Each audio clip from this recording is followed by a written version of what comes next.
Hi guys, it's Carissa, and I've received a couple of messages recently. Oddly enough, I would say maybe once every few months I get asked if I have quit YouTube or when I'll come back. And it's so strange because to me, in my mind, I know that I haven't been keeping up with it, but it's just an intention that I have. It's probably kind of like how I am with exercise. Like, I'm not saying I don't ever intend to exercise again. I'm just not sure when I'll do it. But I just wanted to make a quick video. I'm hoping this will be quick. I never meant to be away for this long, but I guess it has a lot to do with nap times. I'd prefer to make videos while my daughter is napping, and there's a lot of stuff that I can get done while she's napping. So sometimes it's hard to justify doing this, even though it means a lot to me to have you guys curious about my life and want to still be in touch with me. And I guess I also feel like I don't really know what to share. I put so much of my keto journey on my Instagram. I pour a lot of love into that. So I feel like, I don't know, I don't really have a good reason not to make videos, but I also sometimes feel like I don't really have anything to say. Some days are much more challenging than others as far as being a mom to a toddler, and I have a lot of ridiculous, just unfounded mom guilt. I'll never stop feeling that way. I know there are a lot of people who are really cool about it, and it's like, you know, oh, screw that, don't feel guilty about this or that, but I'll never stop feeling that way. Just, you know, do I read to her enough? Am I making the right decisions? This and that. And there are some things that I just know are straight up a less desirable choice that I make. And I'm just like, but that's just what I do. That's just how I'm mom, you know? So I don't focus on that too much, but I will tell you that taking time out to make YouTube videos, even if they were about her, takes time away from her and away from my home and the things that I need to do in my home for her and my family. So it is hard to justify. It is not an income. If any of you have the misconception that I make money doing this, I do not. Not even a little. I mean, yes, okay, that's a lie. I do. But I get like $100 every 5 months. So it doesn't justify the time spent. It's always been a labor of love. It's always been something that I enjoy doing, to reach out and connect with people who are, you know, similar or not even, but just, you know, women who, or not even just women, but it's turned into, you know, being a lot of women that I'm connected with who needed someone to talk to or needed someone to listen to, I guess. I get into this really awkward position sometimes where there are people who maybe feel more connected to me than I'm able to connect with them, because they don't produce any content of any kind. They don't post videos on Instagram stories. They don't share as much of themselves online as I do. So they may feel connected to me, but I don't know them any differently than I would know anybody else. So sometimes I wish people would make more of an effort, but I also don't have as much time for that either as I'd like to. So I don't know. It's all the same. It's all the same old. I'm not going to be editing. I need to make time for it. Sometimes I'm like, is there even a reason to do this anymore? The videos that I go back and watch and treasure are the ones that I just filmed candid, you know, footage of like my husband and vacations we've been on, and I don't make an effort to make any of those. I can access that kind of stuff privately, but it would be so nice to be able to just sit down and watch videos like that. Not the kind where I make, you know, a vlog style video where I just talk to the camera. I can barely stand to watch a minute of those back. So it's just weird to me, I guess. And then when I get out of the groove, it's even easier to not. I mean, this tripod has been sitting out in the open to encourage me to just put my phone on it and talk, because that's all I need to do. I don't need to prepare. I don't need to plan, just talk. people are obviously not here for like the amazing, you know, I'm not gonna be one of those people who films a video like this and then cut, edit, and then I'm talking on this side of the screen. That's not me. It's cool if that's them, but that's just not my style.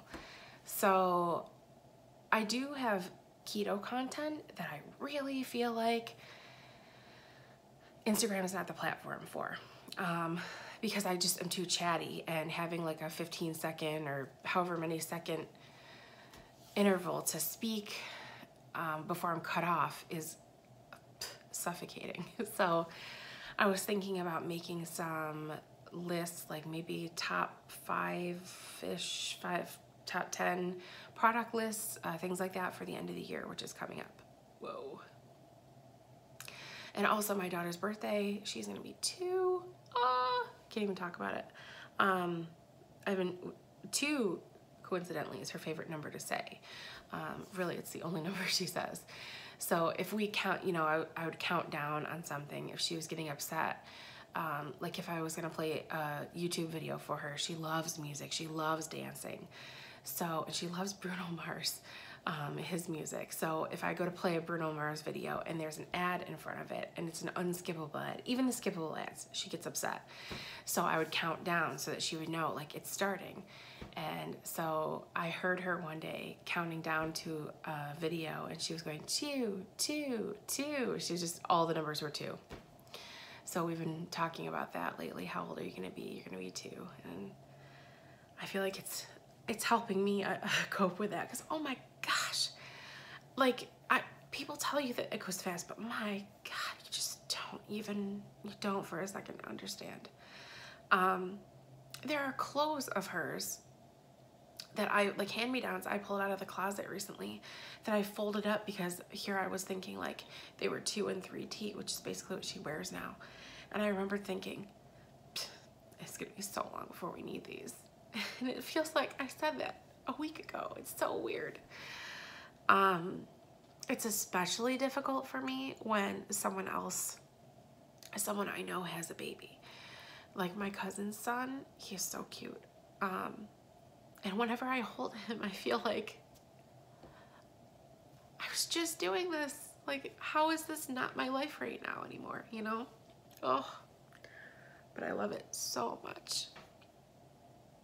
So I'm getting ready for her 2nd birthday. I'm not trying to set a precedent for big flashy birthday parties, as awesome as those are, and more props to people who can pull them off. I don't want that to be what it's about, but I do want to, you know, make more of an effort this year than I did for her 1st birthday. I think I was too overwhelmed at the thought of doing anything beyond just like ripping open a package of pre-made party supplies, which I'll be doing more of this year, but still, we're gonna do a dog-themed birthday party for her because she doesn't watch enough TV. I mean, I'm not saying she doesn't watch TV, but she doesn't watch enough TV to have like a favorite show, and she'll have a favorite movie for a while, but that doesn't last. There's no like specific character or thing that she loves consistently enough to plan a party in advance around it. Like I planned her Halloween costume around her favorite movie at the time, which was Wreck-It Ralph. By the time Halloween came around, she was not as into it, so. But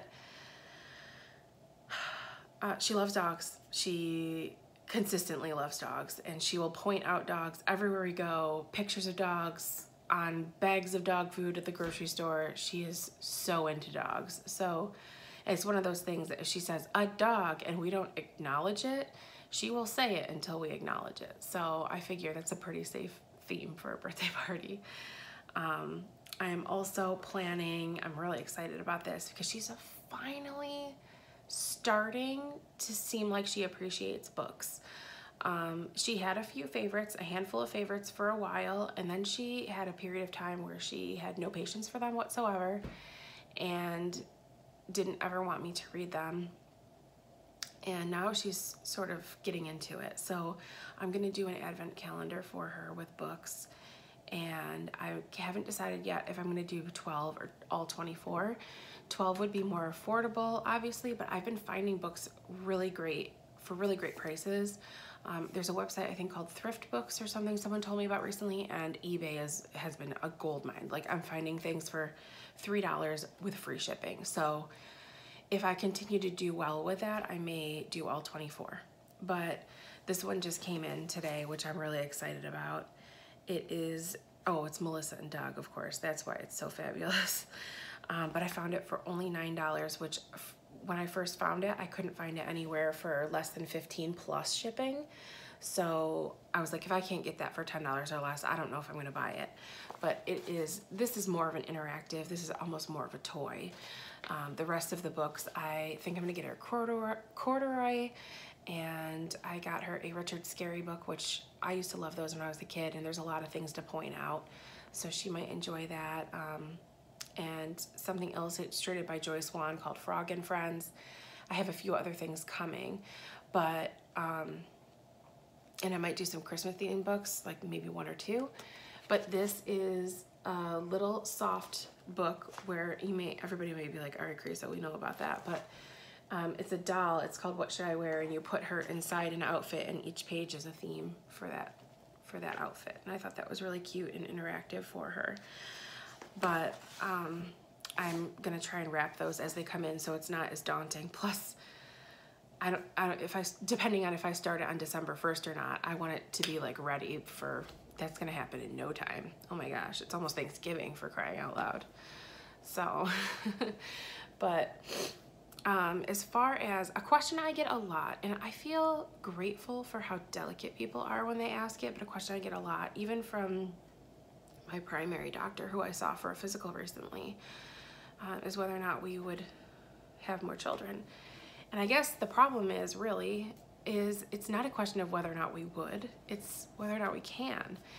And I know there are a lot of people, and I'm not at all fishing for compliments or like reassurance, but you know, there are people who would think that I've got plenty of time, but the way I see it, that is not true. I have hypertension, and I'm obviously overweight, and as much as I'm working on that, it's proving to be a lot more difficult than it used to be. So I just feel nervous about pursuing more children, I guess, and waiting too long. But I haven't been preventing, and I got a cycle back when she was 9 months old, and she is 22 months old now. So I can make a whole video. I could talk at length, and I had kind of planned to, about that specifically, about trying to conceive. After conceiving naturally, it's really hard to wrap your mind around the fact that you might not be able to do that again. And I'm sort of in the beginning stages of planning for a little bit of medical help or intervention with that. I have my first follow-up. Isn't my first follow-up?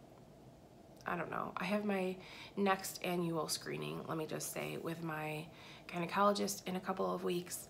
I'll talk to her about it, but I'll also plan to see a fertility center and discuss things like metformin and Synthroid and just things that I don't need every day, but when I'm trying to conceive or pregnant, that I do very likely need. And those little adjustments might be all it takes. So I could really talk at length about all of that, and about luteal phase issues and chemical pregnancies and all of that stuff. It's really been messing with my mind, and I think that I've been kind of pushing it to the back burner. Like, I don't have time to worry about this stuff, and if it happens, it happens. But the truth is I don't have the luxury of time. I'm 36, and I just don't feel comfortable not being more active in terms of trying for at least one more child. Mike and I love this experience so much, and I know it's naive, especially when they're young. I mean, she's getting there. She's getting to that point where it's a lot more challenging, and there are a lot more tantrums, and there's a lot more difficulty involved, but we don't see it the way that some people probably would because of our struggle. And I also think that we're very lucky because she's very well-rounded and centered and good-natured, and so when she does have a tantrum, it seems like a bigger deal than it really is. So, but what I'm saying is basically, with the experience we've had with her, oh my gosh, Mike jokes all the time about how he wishes we could have 7 kids. Like, oh, he always jokes like, oh, wouldn't it be great if you got pregnant again? And it was 6 babies. And it's just a joke, but really, if we could have done this a long time ago, easily, we probably would have 3 or 4 children by now. Like if we had conceived when we first wanted to. So yes, I welcome that with open arms, completely and totally. And I have ever since she was born, basically. But the truth is it's going to be more work, I guess, than maybe we hoped, or than maybe what we were planning to start at any point. Because you guys know, I don't want to stress about that stuff. So the fact that she was conceived naturally and with only just a little bit of effort on my part, basically temping, which is something I never really was willing to do because it felt like a pain, but temping and charting things, and just keeping general track of stuff like that helps a lot in being able to know when you're ovulating. I've learned, at least in these last however many months, that I can't trust, it's been basically a year, and I can't trust ovulation tests alone. I just can't. I need to go on more. So, but I've had a lot of a wide range of things happening. Luteal phase all over the place, cycle lengths all over the place, still a consistent cycle, which I'm so grateful for, but there's a little bit more involved. And honestly, the days pass so quickly for me that sometimes I don't realize that it's been a whole day since I thought about the things I need to do to chart. So, but it doesn't consume me the way it used to. It doesn't depress me the way it used to. It's kind of an exciting and hopeful feeling and a positive thing to think about, unlike in the past. But I would certainly never be disappointed if I only had her. And I do have a little bit of a clock in my mind where I would say I will stop trying after this point. It's a very sort of arbitrary just pin in a calendar in the future. So I don't feel that it's appropriate to share it with you guys because it could change and I don't want to be held to it. But I think that after that point, if we were never able to conceive again, I would stop trying and I would take preventative measures and look into adoption. So that's kind of, to me, I don't want it to sound like it's a consolation prize if we don't get to have another child naturally and biologically, but I do want to be able to look at it as sort of because I would still potentially do that if we did have another child. So, I don't know, our hearts are just so full and bursting at the seams, and I couldn't possibly ask for more than I have, truly. So, but weight has been a challenge. Apparently, a nursing mother, at least my body, you know, you guys know my crappy body. It's not crappy. It's not crappy. I really am grateful for it. I have my health, but it does, it struggles in a lot of ways. And I have mental tie-ups with food. I have bad habits, but I'm also nursing, and I find that I either make it an excuse or it also makes it just very difficult for my body to let go of weight. The things that used to work very well for me in the past don't work as well as they used to. So, but I'm still very pleased with being on a ketogenic diet. It's gotten a little bit popular. It's kind of a buzzword these days. There are pluses and minuses to that for sure. But I think that the way people feel on this diet, like, forget the weight loss. If I never lost another pound, I would still do this diet just because of how good I feel. So I don't think I could be the mom that I am, which I'd like to think is the best version of me that I have ever known, without this diet, because it just does that much for me. I'm not tired. I'm not like falling asleep on the couch or just dying to take a nap all day long and preoccupied by how tired I am. And I think that at any other point in my life, if I had been able to have a child in my early 20s, that would have very much been a reality. So, yeah, I have topics that I could talk about, and I could certainly make a list. If there are certain things that you guys would like to hear about, I guess I just need to just do it. I need to just put my phone in a tripod and press record, and then I can have videos for you. They won't be flashy, they won't be edited, but if I've always said, if you guys are here for the editing, then so, but that's it. This has gotten kind of to the point where I was hoping to stop. I could talk forever just because I feel like it's just comfortable. It's just something I've done. Sometimes I feel weird about it when I think about how much I've put out there, and I just am blind to it completely. It's like, yep, I've got YouTube channels, and I have discussed some really, really embarrassing private personal things on them, and I'm just gonna leave them up there.